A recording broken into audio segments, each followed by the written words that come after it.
Lunes 6 de agosto del 2018. La luna está en cuarto menguante y hoy es el divino Salvador del mundo, transfiguración de nuestro Señor Jesucristo y Día de la Independencia en Bolivia y Jamaica. Un día como hoy, en 1978, murió Pablo VI. Pablo VI fue sustituido por el Papa Juan Pablo I, que duró 30 días en el trono papal.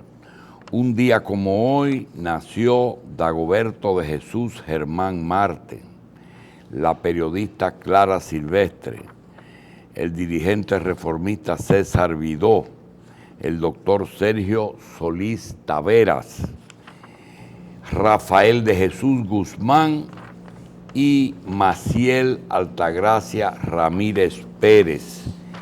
También nació un día como hoy María de las Nieves López Germán. María de las Nieves López Germán. Pero nacida en el trópico. Eso es lo que nosotros tenemos. Hoy tenemos a Machi Constant y al ingeniero José Israel Cuello y Hernández. Decíamos, José, que tenemos una semana medio nutrida de expectativas. Bueno, se espera hay la mucho ley. acontecimiento político y termina verde. Comienza Hay mucha discusión política, hay mucha garata en el Sí. comité político, ¿no? y termina Y termina verde. la ley de partidos, Sí. el fallo de los incidentes de Odebrecht, la apelación de la gente de los Tres Brazos, la reunión del comité político del Poliburó del PLD. En fin, yo creo que hay un tema que sería bueno oír a José Israel, y es la posibilidad de que se conozca otro punto en esa reunión fuera de la ratificación de los bufetes directivos de las cámaras.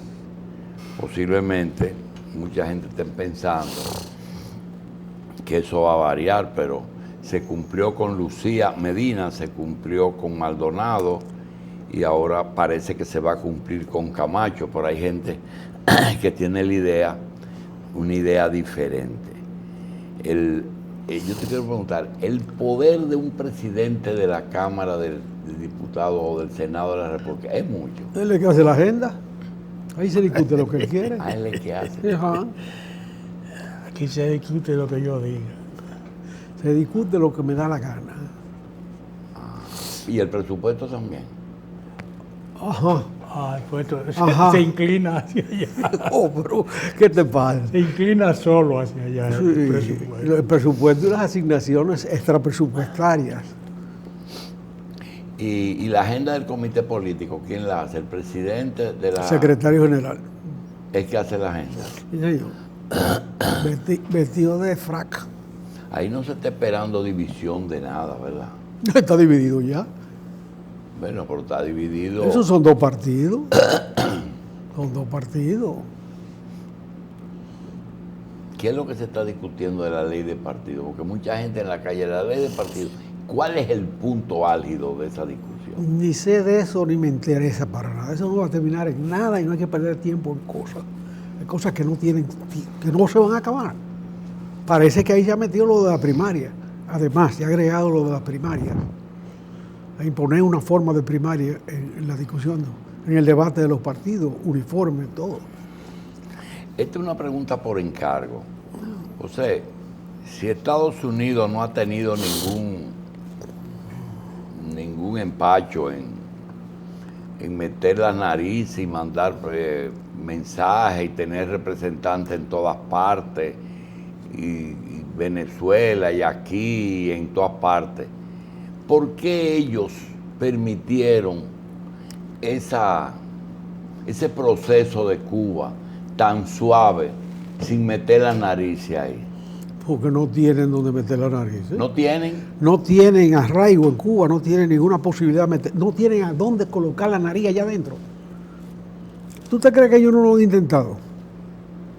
La dama de blanco y eso.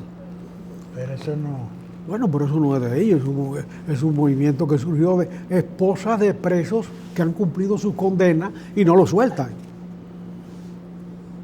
La mayoría. Jorge Valls, profesor de escuela, que tuvo una resistencia contra Batista. Cuando se celebró el famoso juicio de Marquito Rodríguez,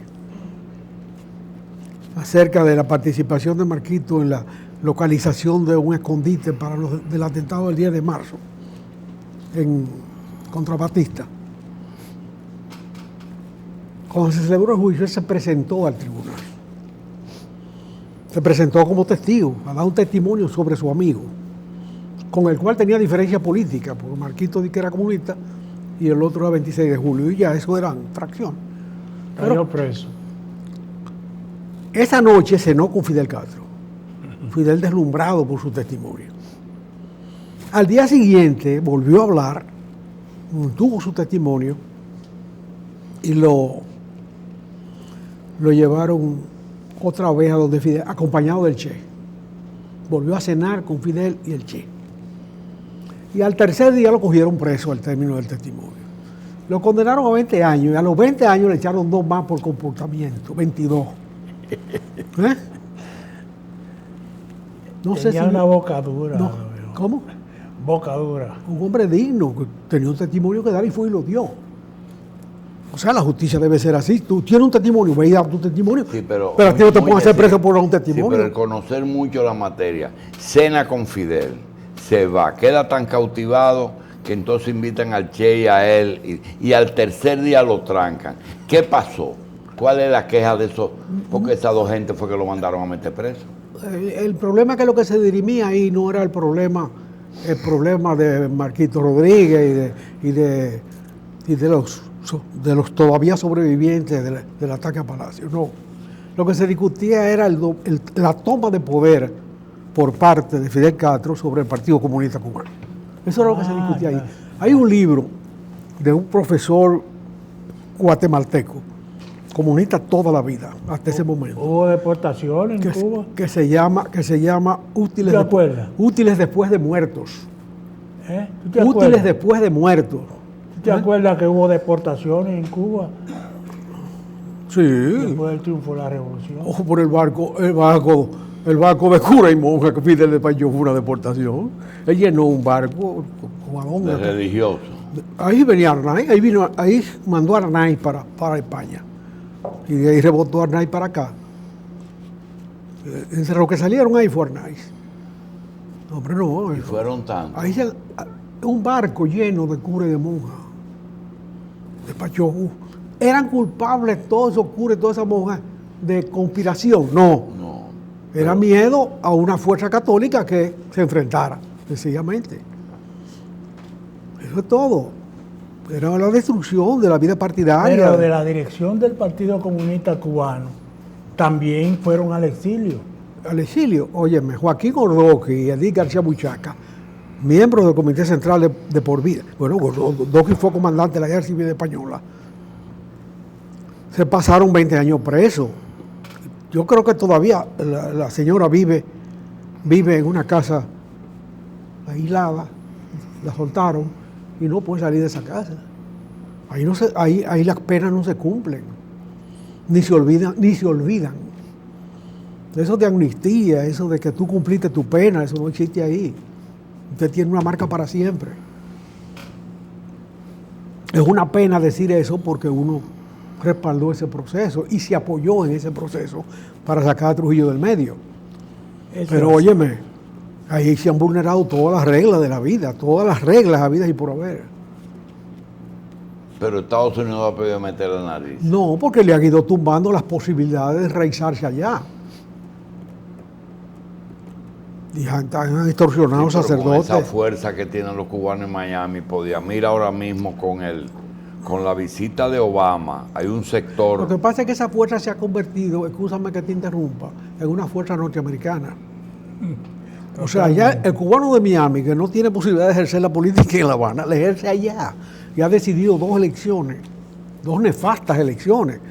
Ellos decidieron la elección de Bushito. A ellos no les interesa mucho lo de allá. Ellos son norteamericanos ya.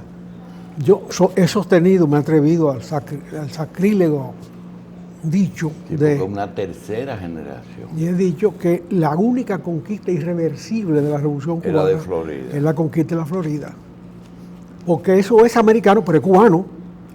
O sea, ellos son es una cubanos. fuerza cubana en Estados Unidos. O sea, lo que Estados Unidos no ha podido actuar en Cuba y los cubanos están allá decidiendo su política. Eso te muestra la fortaleza de la nación cubana. Pero no obedecen lineamiento de Cuba. Tienen ¿Eh? una fuerza aparte. Sí, no, es una fuerza propia que se ha desarrollado allá.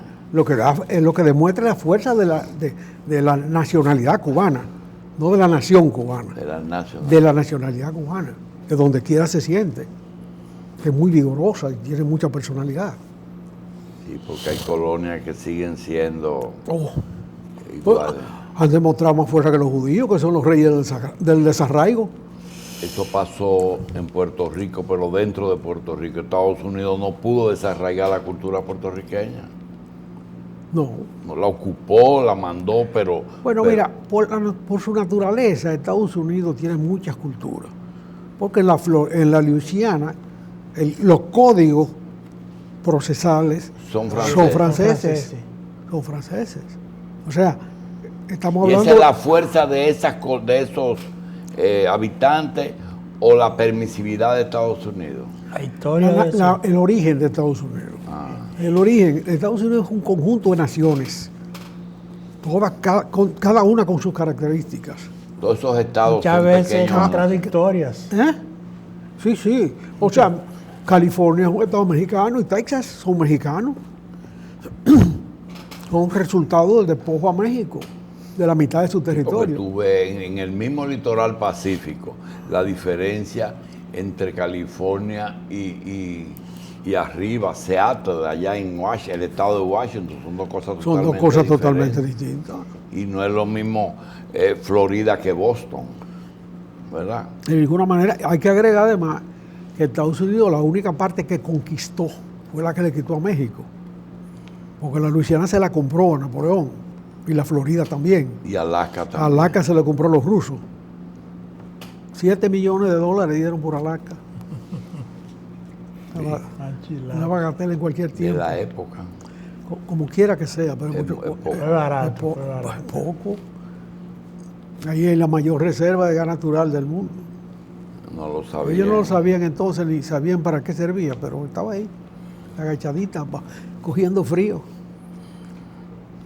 Bueno, o sea, en el caso de los gobiernos que están siendo combatidos, tú tienes el Venezuela, tienes Lula, tienes Correa, tienes Correa no. Guatemala, no, tienes Nicaragua. La pregunta es la siguiente: ¿tienen algún común denominador toda esa gente?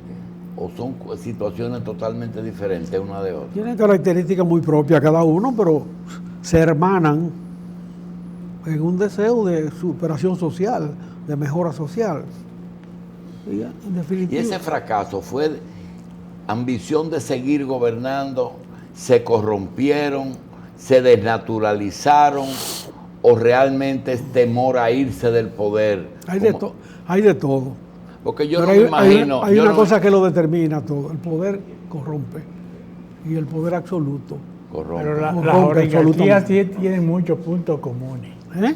Las oligarquías tienen muchos puntos Sí, sí, comunes. claro. Sí, pero yo Pero vi es que son allí- nuevas oligarquías, se hace una oligarquía política. Ahí tú tienes un hijo de Raúl que es el jefe de la seguridad cubana hoy. Yo vi una entrevista Por herencia. que le hizo Oppenheimer a Daniel Ortega. Primero no sé por qué Daniel Ortega se metió en ese lío ¿De qué? de conversar con Oppenheimer. Pues Jaime escribió la hora final de Fidel Castro, creo que en el 82, por ahí. La hora final de Fidel Castro murió en su cama el otro día. Es que hay una gente que publica unos libros. Hay uno catalán, ¿cómo que se llama? Bueno, que hizo una entrevista a dos voces con Fidel, conversando sobre los acontecimientos, una biografía de Fidel a dos voces. Le preguntaba y hablaba y conversaba. Y ahí no menciona la intervención norteamericana en la República Dominicana. Ajá. Ni se le ocurrió a Fidel, ni se le ocurrió a él hablar como parte de esa vida tan importante, del acontecimiento más importante después de la Revolución Cubana. El único sitio, los americanos se embarcaron para yugular un proceso. El único sitio donde se peleó con los americanos en todos esos 60 años. Y eso no se menciona. Sí, ayer... Donde Fidel no tuvo, por supuesto, nada que ver. Eso tenía una vida propia. Entonces los acontecimientos históricos se pueden manejar con esa ligereza. Ayer una persona analiza el incidente de Venezuela y me recordó tu manera de pensar, porque dice, una mujer que dice que ahí hay que observar alguna cosa. Por ejemplo, los autores de eso no es nada de lo que están diciendo. Esa es una generación de los que manejaron ese dron, que no tienen nada que ver ni con Caldera, ni con Adeco, ni con cosas. Esas son gente producto de la misma revolución de Chávez que surgieron ahí. Sí, señor. Dice, y quien provoca eso es el propio Maduro, que se posiciona en una forma innegociable. Entonces, desespera a la gente y dice, bueno, aquí no hay más salida. Se ha dicho de todo de eso, pero eso no va a cambiar nada, ¿verdad? El terrorismo es un No, camino el equivocado. terrorismo es un recurso De desesperación. de desesperación, sí, y que hace abortar los procesos. Hace abortar los procesos y facilita soluciones que no son las mejores. Sí, pero uno no puede hacer ningún... O sea, el 30 de mayo aquí fue un robo de jón. Sí, pero eso es lo que te estoy diciendo. En la oligarquía se robó el jón de la lucha política. Muy bien, pero eso fue algo que esa parte hizo eso. Pero yo me pregunto, ¿había otra forma de salir de Trujillo? Bueno, se ensayaron muchas fórmulas y se fue avanzando y se acumularon. Pues el proceso arrancó con un desembarco militar. Pasó por una represión sobre 400 personas en una semana. Que fue el movimiento clandestino 14 de julio. ¿Cuántos fueron? 400. Pero eso es una inmensidad. Pasó por una pastoral de la Iglesia Católica que fue una ruptura de 30 Mirabal, años. la 2, 14 de Después junio. pasó por la Mirabal. O sea, pasó por muchos acontecimientos y al final la oligarquía dio su golpe, hizo acto de presencia. Y se robó el jón. Sí, porque ahí no había izquierda en ese 30 de mayo. No. Era oligarquía solamente. Claro.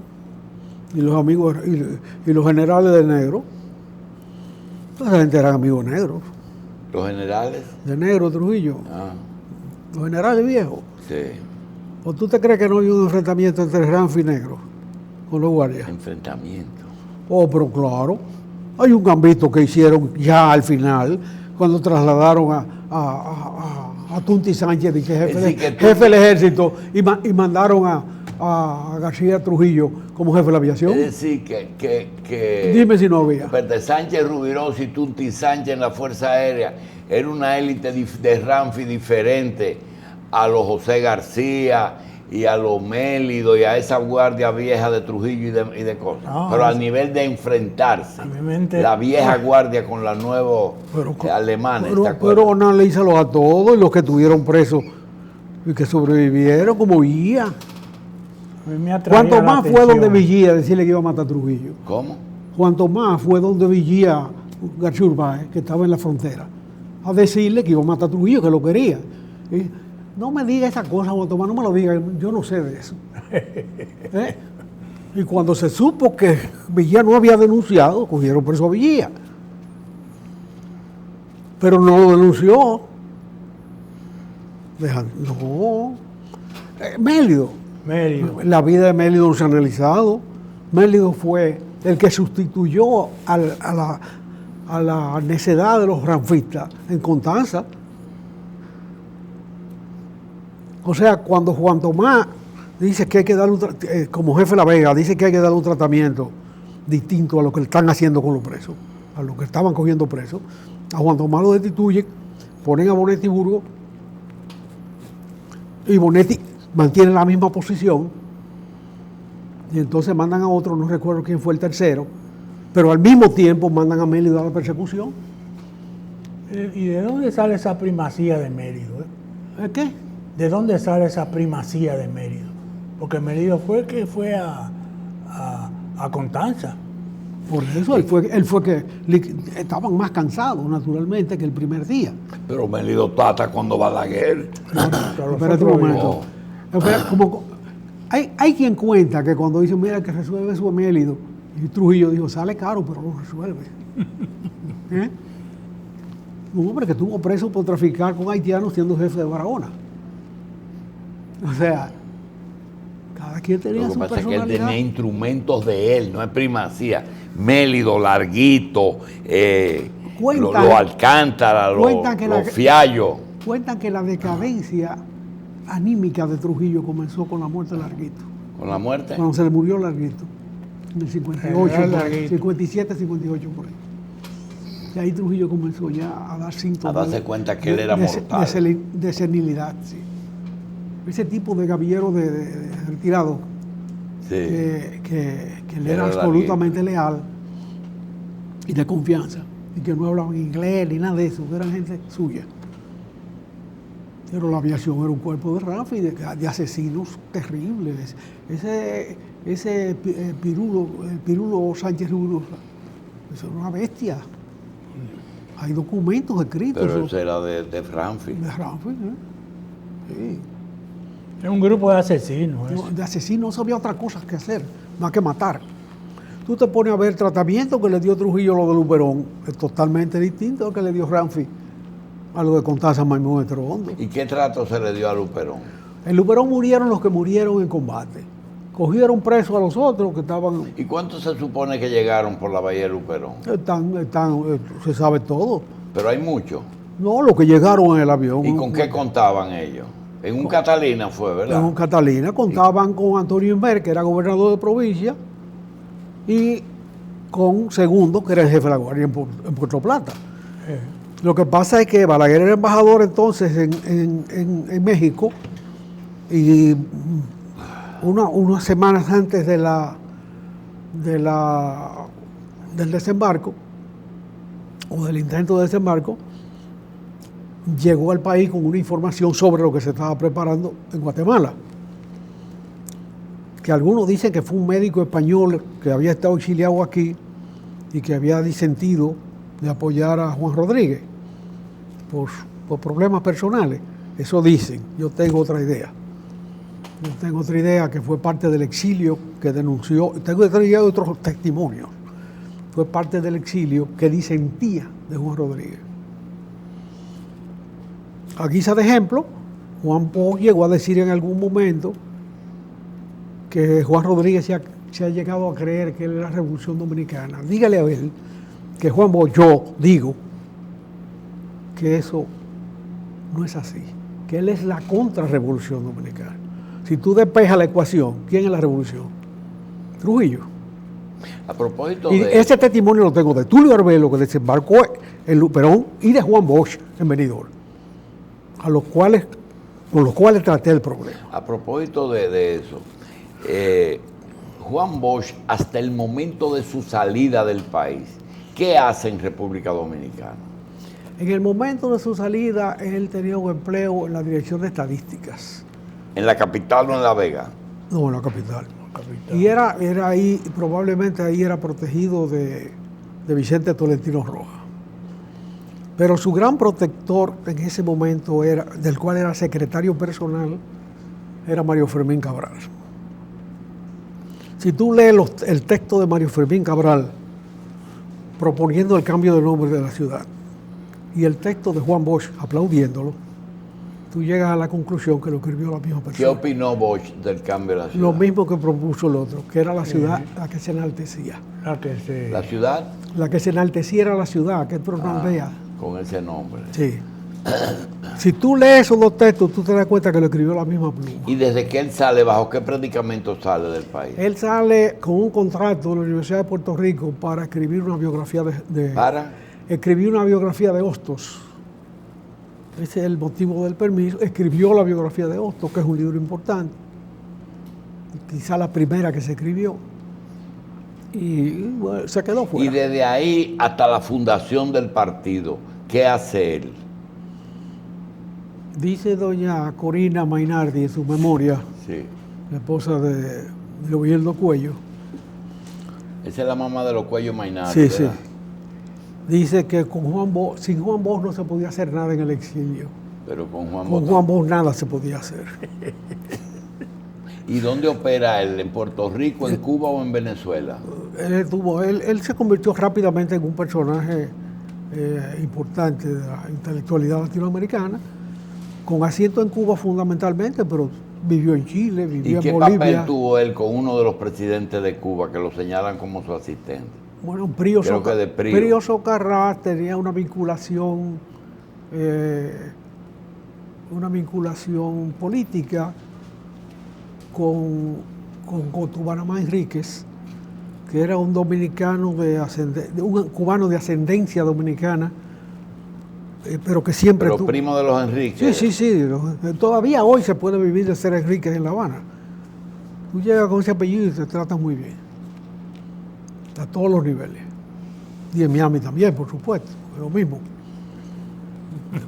La cubanía es regada por ahí. Pero bueno, el asunto es que cuando subió Prío Socarrás, por vía de Cotubanamá, que era ministro, Juan Bosch ya pasó a ser secretario personal de Prío. No tenía cargo público como tal, pero era su secretario. Y bueno, después de la caída de Prío y la vuelta de Batista al poder, Juan Bosch se fue a Caracas. Nunca apoyó a Fidel desde allá. Bien. Usted, Pero Prío vino aquí y trabajó con él en la Corporación de Fomento Industrial. ¿aquí? Sí, señor. Trabajaba en la Corporación de Fomento Industrial. Hay gente viva que trabajó con ¿En él. qué año? Con Juan Bosch, en el gobierno de Juan Bosch. ¿En el gobierno tuvo Prío aquí? Sí, vivió aquí. Fue parte de la Corporación de Fomento Industrial. Oh. Usted Cosa que indica que era una amistad que Juan Bosch no quería que la vieran mucho. El otro día en el Nacional me dice alguien que te trate un tema de las generaciones perdidas.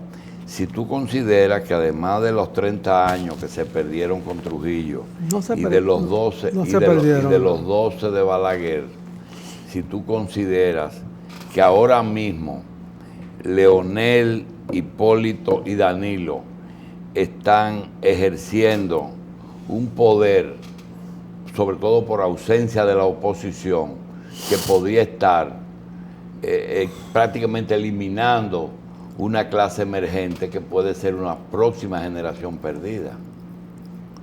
No pueden eliminar una clase emergente porque la estructura social dominicana se ha diversificado mucho. Sobre todo a partir de los 300 millonarios aquellos de Balaguer, que en definitiva fue un tanque de agua al sumo de la oligarquía. E incluso el descarte de la clase política dominicana ha sido por muerte. Se murió. Sí, pero hubo una generación que sí se saltó o se asaltó. Que fue cuando Balaguer le endosa el poder a Leonel. ¿A quién? A Leonel. En el 96. Sí, su testamento político. ¿Y fue a Leonel o al PLD? Al PLD en la persona de Leonel. Porque yo no creo ni que él sabía bien quién era Leonel. Nunca lo vio. Pero sí lo oyó. Sí, claro. Y sobre todo, se allantó mucho con la discusión de los cambios constitucionales del 94. Porque Leonel planteó algunas cosas que le parecieron inteligentes. Él tuvo la habilidad de no plantearlo inmediato solo, sino plantear algunas modificaciones que a Balaguer le dieron la idea de que veía más allá.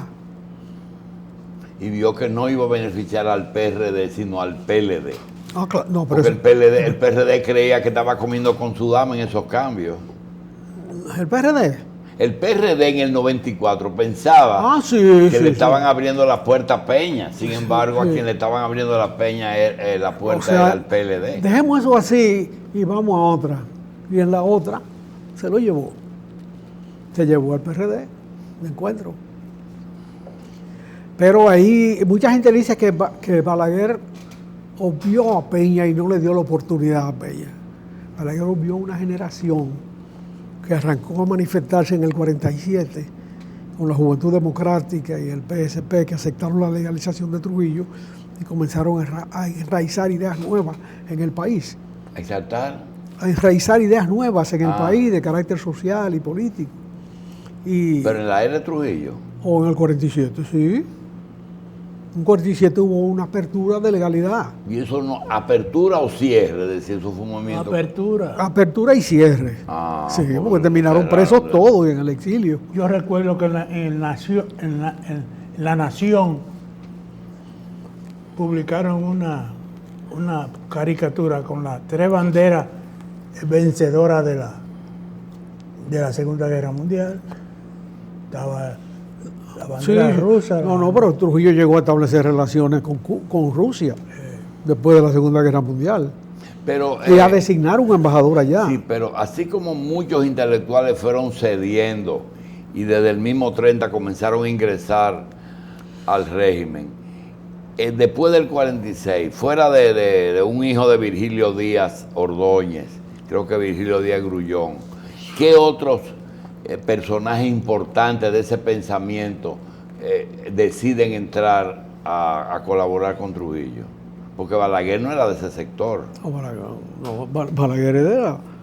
En la presentación de la candidatura de Balaguer a la vicepresidencia en el 56, Trujillo destaca que Balaguer es de la juventud que se incorporó en el 30 y que ha sido leal al régimen durante todo el tiempo, a pesar de que pasó 10 años en el exilio. O sea, del 40 al 50 Balaguer estuvo en embajadas. Él logra llegar por Luperón. Él desembarcó en Luperón. ¿Él logra? Cuando él trae la información confidencial sobre lo que se está montando en Luperón, es que él puede regresar al país. En septiembre lo premian como secretario de Educación por primera vez, titular de educación de algún ministerio. Había sido interino de varios ministerios. ¿Y desde cuándo Balaguer tiene su propia agenda? Desde el primer día que nació. No. Sí, él nació con agenda. No, ese fue un político. Sí, pero la agenda presidencial no la hizo cuando nació. ¿Tú no has visto una foto de Balaguer con un flucito encaramado que le hizo Marino Castellano en Santiago? Sí. Encaramado en un cajón, hablando durante la ocupación americana. La ambición desborda ahí. La predestinación la tiene clara, ahí en el bolsillito de ahí. La generación del 40. Pero ahí se obvió esa generación. Hubo gente de esa generación que participó del poder, pero no entendió lo que le tocaba, como Jorge Blanco. Jorge Blanco fue de los firmantes de la carta de respaldo, que fue lo que desató ese movimiento. O sea, un editorial del periódico La Opinión, diciendo que, bueno, va a haber otras elecciones en el 47, pero que ya es tiempo de ver si hay la posibilidad de otras candidaturas distintas. Y el vicerrector de la universidad, que era Bonilla Tiles, mandó una carta diciendo que claro que hay posibilidades, hay la necesidad de otras candidaturas. Y entonces... Jorge Blanco era mayor que Negro Vera de edad. Sí, claro. Jorge Blanco era estudiante de Derecho ya, Negro era un niño entonces. ¿Estudió? Estudiante de Derecho en la universidad. Y es de los firmantes de la carta de respaldo a Bonilla Tiles, con la idea, de los primeros firmantes. Es una carta que ahí tú tienes la élite de los que serían la nueva generación política dominicana. Pero Jorge Blanco no se dio cuenta cuando llegó al poder que representaba eso. Él pasaba el tiempo yendo el añoñadito. ¿Y eso no era por los cívicos que fue? ¿El qué? Su propuesta ahí en el PRD. No, espérate, Jorge Blanco era cívico esencialmente. Sí. Ahora, cuando se produjo el golpe de Estado, él rechazó el golpe de Estado que dio Unión Cívica. Además, yo creo que hasta diputado de Unión Cívica era. No recuerdo, pero tenía una posición muy, muy importante. Y él respaldó toda la conspiración contra el triunvirato. Ahora era un cívico liberal, vamos a decir. Bueno, yo pensaba que él era contemporáneo de Negro. No. Negro, cuando se graduó abogado, ya tenía algunas vinculaciones políticas con Jorge Blanco porque coincidían en la lucha sobre el problema de los Yo creo presos, que él, los José presos Augusto políticos. y Jorge Los Blanco, José Augusto y ¿verdad? Jorge Blanco sí son contemporáneos. Pero Negro llega como un joven profesional que se incorpora a una oficina mayor y se entrena en esa oficina. Pero no tuvo cargo con Jorge Blanco. Le ofreció varias posiciones. Son de esos abogados jóvenes que no son de alcurnia, Ajá. que se meten en oficinas como la de Bonelli, la de Tapia o la de... No, pero Tapia mismo, cuando se graduó, se fue a la oficina de Luis Mercado y Augusto Lora. de Augusto, ¿verdad? Sí. Y de ahí es que sale él como consejero de Estado. No, él fue gestor de Unión Cívica en Santiago Ah, ya. y fue miembro fue ministro de Finanzas del Triunvirato. Y luego miembro del Triunvirato, no, del Consejo de Estado. Fue ministro de Finanzas. Él tenía un futuro político, pero lo hipotecó al Triunvirato. Bien, vamos a hacer una pausa y regresamos en un momento.